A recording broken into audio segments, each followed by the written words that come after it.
Yo, what's up mga parikoy? Kumusta kayo dyan? May hangover pa ba? So dito sa video na to guys, ang workout natin is for lang shoulder. Yan, papalaparin natin yung shoulder natin. Pero may share ako sa inyo tatlong etiquette pag nasa loob ka na ng gym. Una, huwag magbabad sa cellphone during set. Kasi yung iba, pagkatapos ng unang set, ayun, magsi-cellphone na. Kumbaga, imbis na 2 minutes lang yung pahinga, umabot na ng 1 oras. Kaya inaabot sila ng 2 oras sa gym. Kumbaga, paano kung konti lang yung machine or yung equipment? Paano naman yung susunod sa'yo na gagamit? Maghihintay. Iba ka magalit pa sa'yo, di ba? Kaya huwag ka magbabad sa cellphone habang set ka pa. Kaya dapat mga pare ko ay matuto tayong mag-consider sa ibang gagamit ng machine or equipment dyan sa gym. Kasi sa totoo lang pare-pares naman tayo nagbabayad, konsiderasyon na lang. Kasi paano nga, sabi ko sa inyo kanina, paano kung konti lang yung machine, di ba? Baka pagtinginan kayo, baka magalit pa sa inyo. Ayun pa, yung kapatid lang naman. Depende sa inyo yan. Kasi nga ako, kung mag-gym kasi ako, matagal na yung 1 oras. Kasi minsan, kung wala nga kachismisan, matagal na yan 1 oras. Usually, inaabot lang ako ng 45 minutes lang. Kasi nga, ang pahinga ko lang talaga sa gym. Kung after set ko, 2 minutes to 3 minutes lang. Yan yung pinakamatagal ko na pahinga. Hindi mo naman kailangan ng sobrang pahinga kasi kung sobrang pahinga, ang pahinga mo na yung sobra-sobra na, parang yung mga last exercise mo, hindi mo na matatapos ng maayos kasi nga parang nawawalan ka na ng gana parang inaanto ka na kasi nga sobra-sobra yung pahinga mo. So pangalawa na tayo. Ito, punasan mo yung mga equipment na ginamit mo, lalong-lalo na kung basang-basa ka sa pawis. Di ba? Marami diyan, parang iniiwan na lang. 'Yun. Konsiderasyon na lang diyan sa iba, mga pare ko, kasi di natin alam, baka makahawa tayo or may ano diyan. Hygiene na lang natin 'yan.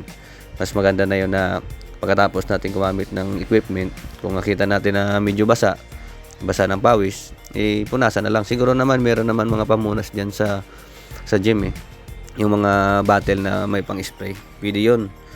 Mas maganda na punasan kasi baka yung gagamit babae or lalaki or depende, mas maganda na yun na makaiwas tayo sa posible na sakit, di ba? Kaya nga nag-gym tayo para gumanda yung katawan natin, para maging safe tayo. So pangatlo na tayo, ibalik mo naman yung mga ginamit mo. Yan, kasi yung iba, yan, kadalasan sa iba pagkatapos gumamit, yun, iniiwan na lang. Yun nga, paano nga kung ang susunod sa'yo nagagamit, babae or beginner, hindi pa kaya buhatin yung mga pinaglalagay mo dyan ng mga plates or mga barbell dyan, di ba?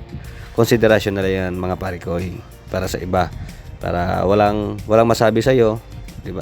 Kahit sabihin na natin may tagabalik ng mga equipment or mga plates, may taga linis dyan, wag natin iasa sa kanya kasi nga ibig sabihin, 'di ba? Nagbubuhat tayo. Kaya natin buhatin, dapat kaya natin ibalik. Hindi naman sa nila lahat, pero karamihan.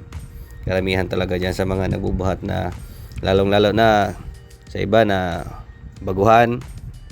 Pagkatapos gumamit ng mga equipment, iiwan na lang ng mga salpak na mga plates. Pangit naman tingnan 'yon kung ang lakas natin magbuhat pero di natin kaya ibalik, di ba? Ewan pa, yung kapatid lang naman, hindi natin maiwasan yan pero mas maganda na yun na maibalik natin kasi kawawa naman yung susunod na gagamit, di ba? So ayun lang mga pare ko, marami na akong sinabi.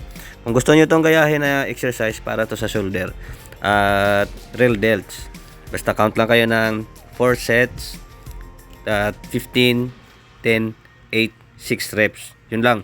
Tapos yung pahinga natin is 2 to 3 minutes, gawin nyo ng 3 minutes yan para mas maganda yung susunod nyo na sets, para maganda yung pagka-workout nyo, pagka-execute nyo. Basta huwag nyo kakalimutan mga pare ko na mag-warm up, mag-stretching muna bago magsabak sa workout na exercise na gagawin nyo. Kung anong workout na gagawin nyo, dapat yun yung i-warm up nyo. So ayun lang.